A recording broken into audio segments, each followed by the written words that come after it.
ইতিমধ্যে আমাৰ সন্মানীয় সভাপতি ভাগৱতী দেৱীয়ে কথাখিনি দৃষ্টিভাৱে ব্যাখ্যা কৰিছে। আমি মহাপুৰুষ শ্ৰী দামোদৰ দেৱৰ প্ৰচাৰ আৰু প্ৰসাৰৰ কাৰণে 1977 চনতে সদৌ অসম দামোদৰ সংঘ গঠিত হৈছিলে আৰু পৰৱৰ্তী 2009 চনত কামৰূপ জিলাৰ দেৱ দামোদৰ সংঘ গঠিত হৈছিলে। তেতিয়াৰ পৰা আমাৰ কামৰূপ জিলাৰ চুকে কোণে মহাপুৰুষ শ্ৰী দামোদৰ দেৱৰ প্ৰচাৰ আৰু প্ৰসাৰৰ কাৰণে আমি ঠায়ে ঠায়ে আঞ্চলিক শাখা কমিটি গঠন কৰি প্ৰতিঘৰ পৰিয়ালক ইয়াৰ গুৰুজনৰ প্ৰচাৰ আৰু প্ৰসাৰ যাতে ধাৰা বোৱাই দিব পাৰোঁ, তাৰ কাৰণে আমি গুৰু প্ৰেমী ৰাইজে আমি সদায় অব্যাহত আছে। আৰু সেই মৰ্মে আজিৰ এই সভাখন আমি অনুষ্ঠিত কৰিছিলোঁ, জৰুৰী সভা। এই সভাত কেইবাটাও গুৰুত্বপূৰ্ণ সিদ্ধান্ত হৈছে।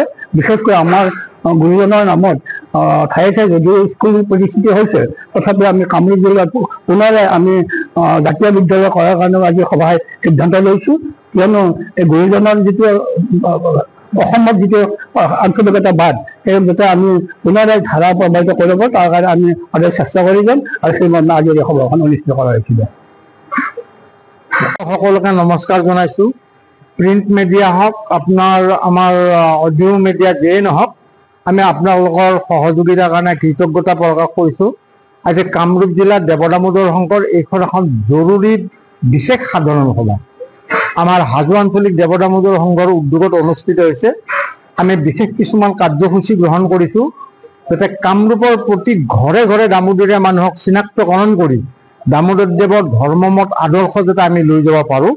আৰু ইয়াতে প্ৰতি অঞ্চলৰ আঞ্চলিক আৰু শাখা সমিতিৰ সভাপতি সম্পাদক আমাৰ জিলাৰ কাৰ্যকৰী সদস্যসকল আহিছে, উপস্থিত হৈছে, মত বিনিময় কৰিছোঁ, আলোচনা কৰিছোঁ। হয়গ্ৰীৱ মাধৱ মন্দিৰক কেন্দ্ৰ কৰি মহাপুৰুষ দামোদৰ দেৱ 20 বছৰ আছিলে, সেই চিন্তাধাৰা লৈ হাজোৰ যিটো ইতিহাস, হাজোৰ ইতিহাসটো আমি বৰ্তমান কামৰূপলৈ বোৱাই নিয়াৰ কাৰণে কামৰূপ জিলা দেৱ দামোদৰ সংঘৰ যোগেদি এটা সাংগঠনিক প্ৰচেষ্টা লৈছোঁ। এইখিনিয়ে আমাৰ আজিৰ সভাৰ উদ্দেশ্য। আৰু লগতে আপোনালোকক কওঁ যে আমাৰ কামৰূপ জিলা দেৱ দামোদৰ সংঘৰ স্থায়ী কাৰ্যালয় গৃহ নিৰ্মাণ, দামোদৰদেৱ ভট্টদেৱ গৱেষণা কেন্দ্ৰ স্থাপন আৰু আমাৰ যে ভূমিদাতা স্বৰ্গীয় পৰেশ চন্দ্ৰ দাস আছিলে, সেই ভূমিদাতাৰ নামত আমি এটা স্মৃতি ৰক্ষাৰ কাৰণে আজি আমি সিদ্ধান্ত গ্ৰহণ কৰিছোঁ। পৰ্যায়ক্ৰমে আমি কাম কৰি যাম। এইখিনিয়ে আমাৰ আজিৰ সভাৰ মূল উদ্দেশ্য। ধন্যবাদ জনাইছোঁ আপোনালোক।